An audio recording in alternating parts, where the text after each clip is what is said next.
Welcome to New Realities. I'm Alan Steinfeld. Today's guest is someone who is the founder of the Ramtha School of Enlightenment. She's been a channel for the ascended being Ramtha for the last 30 years.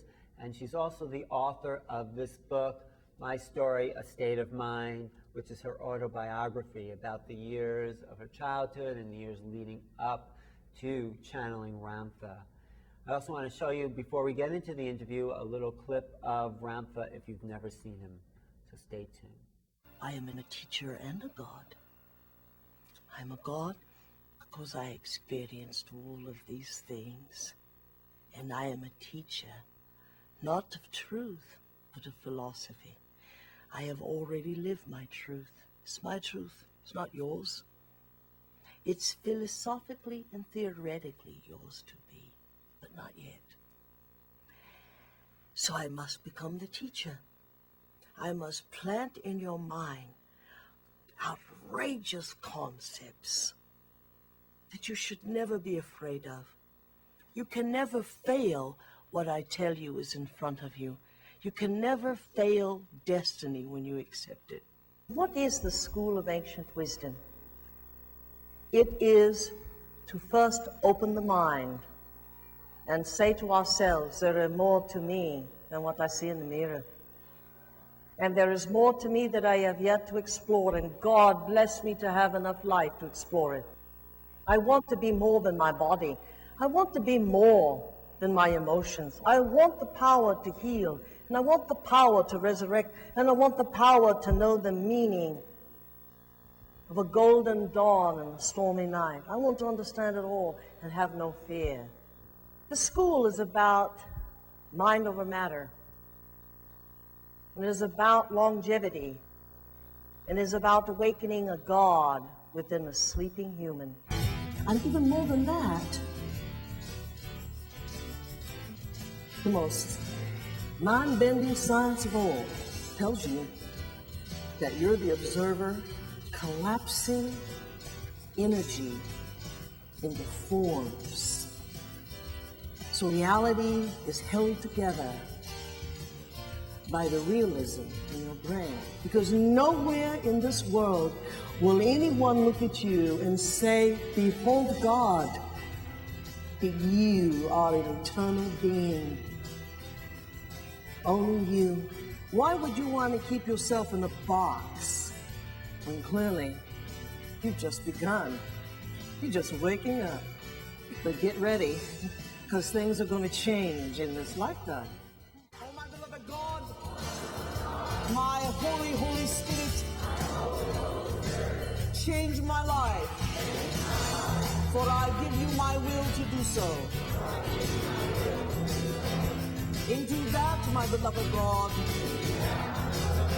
I say, I am awakening from the Lord God of my being. So be it. It started for me, my spiritual journey started when I went to an audience with Jay-Z Knight channeling Ramtha in 1981. And this being called me out of the crowd and said, what say you, beloved entity? How be you this day in your time? You be a most contented entity. And when he said that, there was like a mist that came over the room, and something came out of me and embraced something coming out of Jay-Z's body. And from then on, I was on a path of my God, to understanding my God. So I'm very happy tonight to talk to the channel for Ramtha, the Enlightened One, someone who sacrifices her life all the time to bring through an amazing set of teachings, a teaching that is the beginning of a spiritual science. Thank you, Jay-Z, for being here. My pleasure. And listen, you were way back there in the beginning. Yes. So hot. This is cool. People don't realize the Rams was the icon of the 80s. Has been around that long. That's right. And he coined the word channeling. I mean, yes, he did. And I want to know about your experience, because, you know, you've been out of your body so many years. Yeah, I think I'm just about ready to hear 1980s music. I think I'm at that place. My guy will tell you. That's true. But what has it been like? You have had this relationship, this being came to you in 1977, and first you said you thought he was the devil, but how has your relationship evolved? And I'm sure many times you were just tired of the whole thing, that you've said that. Oh, well, no, Ramtha appeared in 1977, and if you read my book, A State of Mind, it tells all the story of how all this happened. I'd actually been there a long time, but I wasn't ready to see what I was going to see that Sunday afternoon at about 2:30. And he appeared in the hall with my husband-to-be and I. We'd been making pyramids because we were going to dehydrate food because we hiked in the Olympics in Cascade. And by the way, pyramid power was really a hot thing in those days. So Ramtha appeared, and I didn't think he was the devil. I just thought it was beautiful. I didn't know what it was. And so from that began a remarkable journey for the rest of my life. Right. So I've been channeling Rams since probably latter part of 1977, 78, when my learning with him was underway before he actually went out and held events, and latter part of 78 and 79. In the school, many people, everyone learns through the teachings of Ramtha, but where does your knowledge, you've answered this in the past, and you've said your knowledge comes on an intuitive level, but... Not really an intuitive level. I mean, when I see, people think when I leave my body, I'm in the light, and Ram's got a hold of my body, right? Yes. But that means that, okay, then I'm up, he's down, so I'm gone, and he's here. But if you were at where I was at, time is so fast. I'm way in the future. When you're going down that tunnel to that wall of light, you're traveling 186,000 miles per second. You're in a light year. You are years in the future, right? What I know there is the things that Ramtha is already teaching here. Right. And he is my teacher. And when I'm getting ready, I get ready early because I want to hear him. And he comes into my room, electricity goes cuckoo in the house, and I ask him questions. I can ask him questions. I'm sitting here. I've watched him walk in a room with people, and I'm so used to people never seeing him. A couple people have now,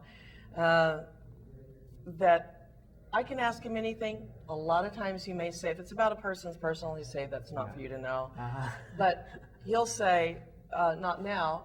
But then the moment I've left my body, say, now, because I'm in the future. You go see the Ram, he's going to teach you something, he's going to show you how to do it, and you know. And you're going to come out and you're going to do it. If he tells you to go forward in time, he's going to make you go forward in time. So that the things you learn about the Ram is not a philosophy, and it's not the truth. The truth is relative to you. When it's truth is when you've experienced it, not when it's just pretty words. It's rich in life. That would make extraordinary sense. So your master teacher doesn't teach you that, then you haven't learned. Has your relationship changed with Ramtha over the years? I mean, you know... Well, I'm not such a crybaby anymore. You were a crybaby, like, I don't want to channel anymore. You're suffering. No, I mean, there were times that I didn't want to, and I didn't want to leave my body, but I could only channel for 2 hours at a time because that's all I would allow to happen. You know, now Ramtha uses my body, and I leave, and it's 12 hours later. But what's that personal I mean, here's this being personality, and you argued with him. You say, I want you to go out there and teach those people the real stuff. And, I don't tell him that. Oh. No. I don't tell Ramtha that. Ramtha does do that. Right. We have conflict with the way he teaches. You know, we meaning just people in general. Right. Because, well, who are we to have an opinion? We really think we're going to get out there and teach it better.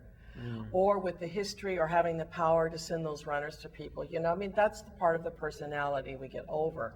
But listen, I'm 59. I've been channeling for 30 years. I know. Okay, and so there are times that when I was younger, I was just full. I was like any person except that I could leave my body. Yeah. I've grown older and wiser. I love who I am now, and I'm going to love who I am even more. And I love when I get sassy and conflicted because I know I'm about to give birth to an idea. Before, you know, I didn't take that as such a compliment about myself. When you get like uptight and tight, you feel like there's something new that's about to come. Yes, and I've created so many things that I'm stressed out. You know, I'm stressed and I'm worried. And, you know, Ram says to me, in the light of all eternity, lady, What is this moment worth? In other words, yes, you're creating out there, so why don't you just love what you're doing and let that be and stop worrying about what people think about what you're doing? He's right. The reason why the church has a lasso around people's hearts and souls and minds is because they say things in the name of God, and people so want to know God, and they so want to please God. And these people who have done this for centuries have done hideous and heinous things to put the fear of God. We should never fear God.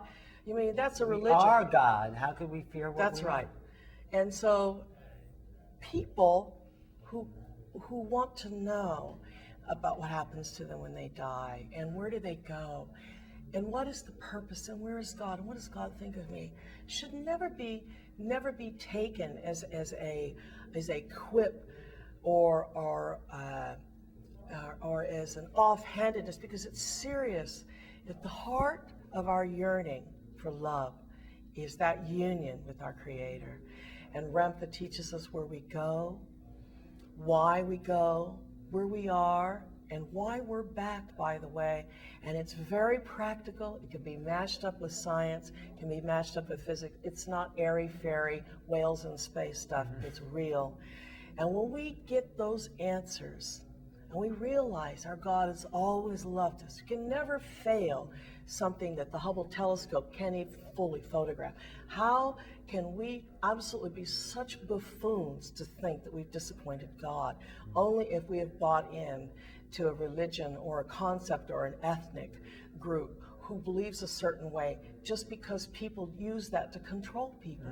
We can't ever. I mean, that's so Well, of course, immature. I think religion is on its way out. It has no place in a culture that Ramtha is evolving and the science of the soul. That's true, but yes, there has to be a place that we go when we find it. All right, give me your philosophy. Let's hear it. And the Ram would go, well, I'm going to teach you this, but I'm going to teach you, but I'm going to make you do it until you know. Do what? Give us a little specific. No, you did field work. Yeah, You yeah. did Okay, we did sending and receiving right, tonight. and I got, yeah. But no, you didn't get it, because if you have the ability to read another person's mind against being blindfolded instead of mass to mass, the entity that had the capacity to do that is transcendent.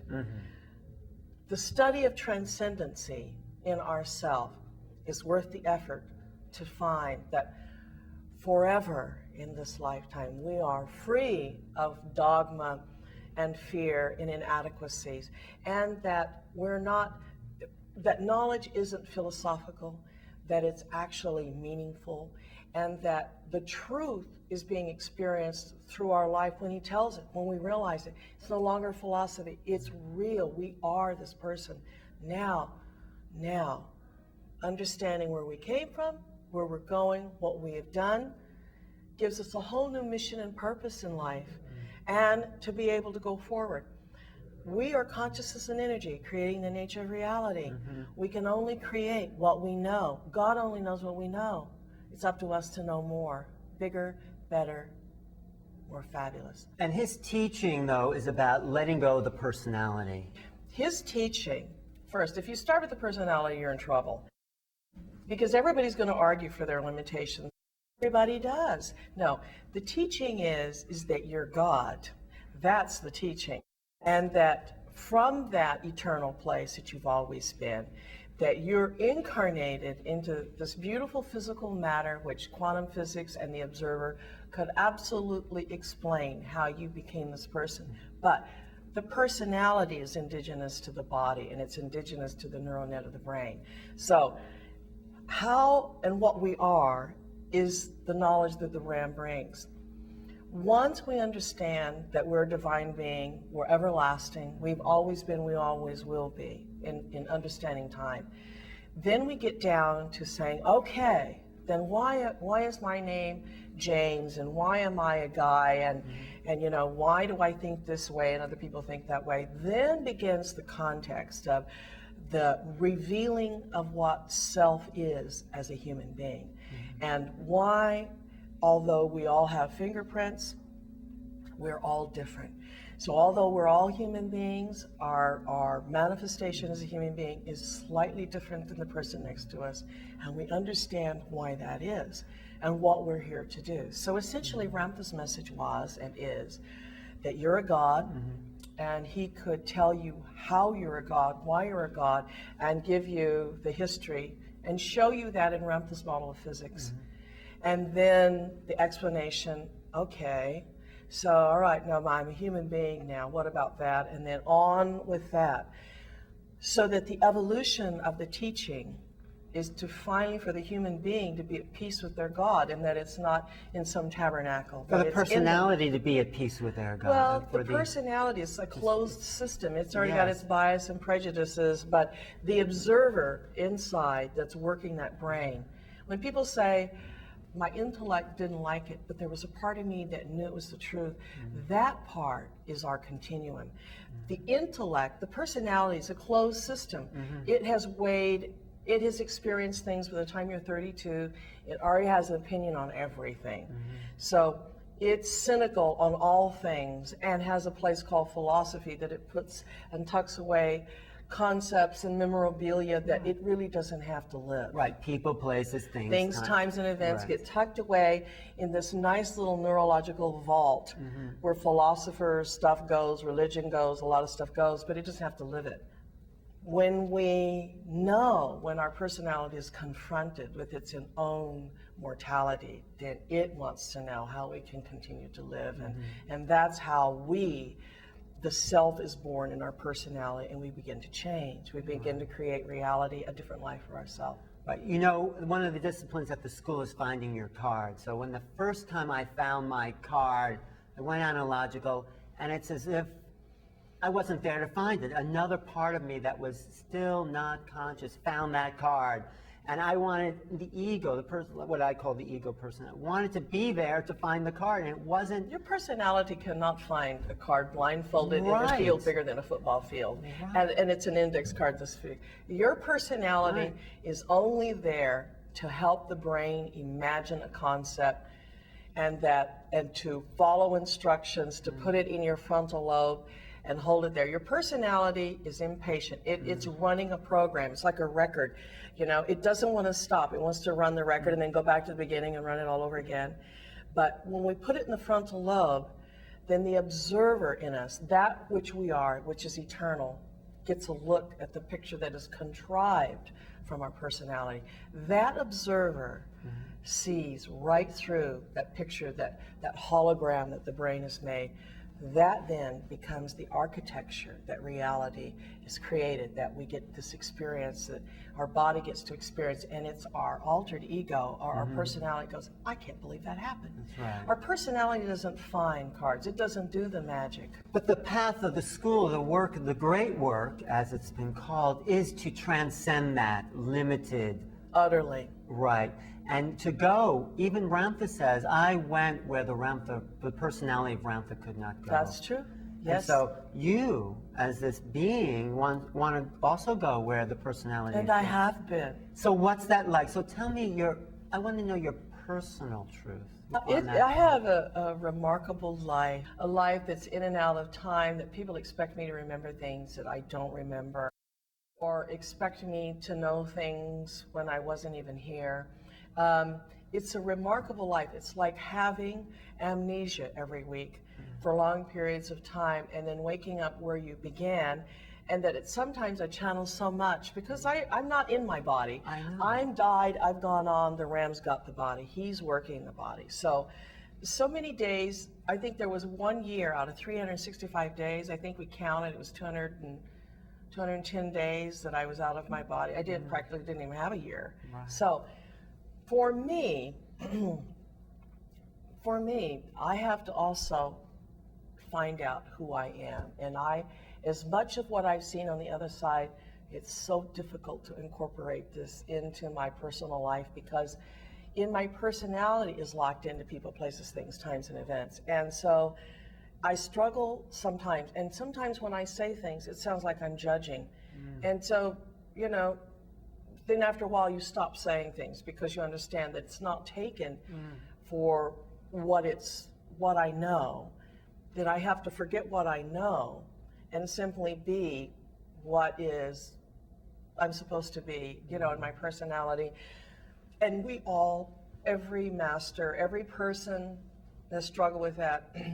So, I mean, as a woman trying to live in the world at my age has been a wonderful, glorious, difficult journey. But you're sort of getting it from both ends. Here you are leaving your body, and then, you know, the purpose of the school is to dissolve that, and here you have to come back into the body and recreate it. So here you are. I picked up where I left off. So you're dissolving and recreating it. But I wouldn't miss it for anything, and I'm supposed to do this. You know, I mean, we cannot run away from who we are. We can only advance what we are into some future self. You know, you struggle to be born again in a new neural net in your brain as a person who has new neurons that are dealing specifically for future. So I want to live for the future. I don't want to live for yesterday. Right. And so that struggle, that endeavoring to be born amidst what I love and what I care about, of all,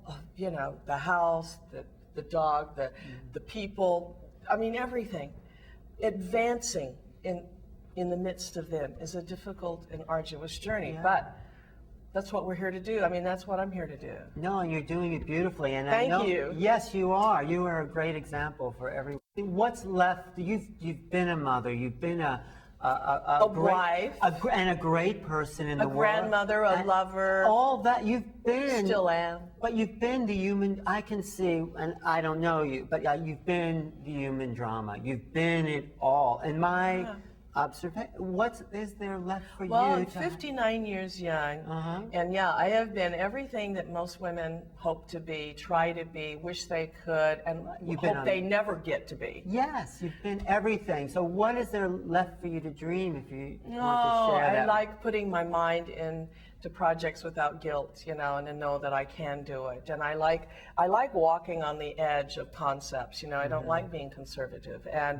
And that becomes problematic because in conservatism, you can preserve your wealth, you can preserve your family, you can preserve some things.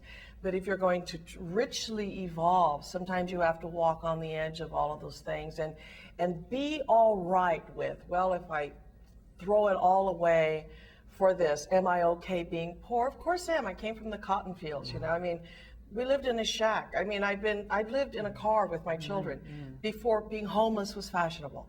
You know, I have done that. So my fall from wherever I go is only to the places that I know, and I'm not afraid of those. So wanting to take my mind to the future, I love that, you know, and I want to be alive, and I want my mind to be a part of the future in 10 years or 200 years. So I'm doing some daring things with my mind. Like what, please? Well, I mean, I have visited a future time 40,000 years in the head, and I've left. I have actually had the people there respond to me because they were advanced enough to know that there is a mind in the room. Right. You know, and I've gone backwards in time.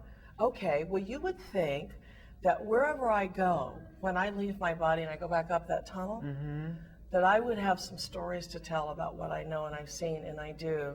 Yeah. So, with my ability to share that is sharing what I've seen and I know in order to help people, to what degree they want to be helped, understand the other side and the beauty of their life, and it's everlasting. But what have you seen in your experience, maybe? Well, how many times? 1,000 times I've channeled. 2,000 times I've been in it. Oh, I'm sure. What I can tell you is that everybody continues on.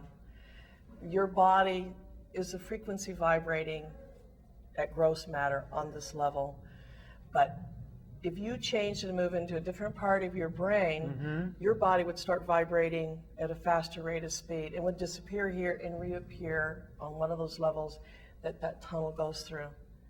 And that whatever you believe, be careful, because if you're the observer in quantum physics, what you think you experience. And in spite of the world around me, I'm going to love myself into life instead of starving myself into death. And I'm going to enjoy this life immensely, because this is my time to do this, as it is all of ours.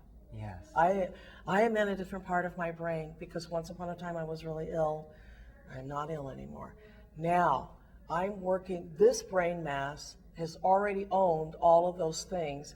Now I'm living towards the future, not from a past. So my future is not going to be eaten up with saying, being loyal to my religion, being loyal to my family, being loyal to ideologies that are idiocy. Yes. Going to the future, that's where we want to be. So you have the capacity, the day you get tired, to be somebody else. It's having the remarkable grace of God in you to know this God lives in you. And if you were to reincarnate, say, in 200 years, who would you be? That's who you can change and be today. Right now. Thank you for that piece of wisdom. When we begin to really want to know the great work, we in ourselves will risk our opinions in the humbleness of something greater than ourselves. And that's where I'm at. And you will be too. And everybody is. The humbleness. Yeah, being humble and not being strapped with an idiot called a personality that insists it's right all the time. It's used up. Right. In my opinion, the teachings you've brought through should be preserved for all time, and hopefully they will be. They will be. Thank you. Thank you for being a guest on New Realities. You're welcome. Thank you for watching New Realities. being I'm a Alan guest on New Steinfeld. Realities. Thank you. Talking to Jay-Z Thank you Knight, all. the channel for Ramtha, and a great being who's coming forward to Let me teach know in how the it works world out. as well. If you have any questions about today's show, you can contact me at newrealities@earthlink.net, or you can contact the Ramtha School directly at Ramtha, RAMTHA.com. Ramtha.com. You can find out about where Jay-Z will be appearing, when Ramtha will be giving workshops, and more about the school that is about creating masters and mastery. Thank you for watching, and I'll see you next time.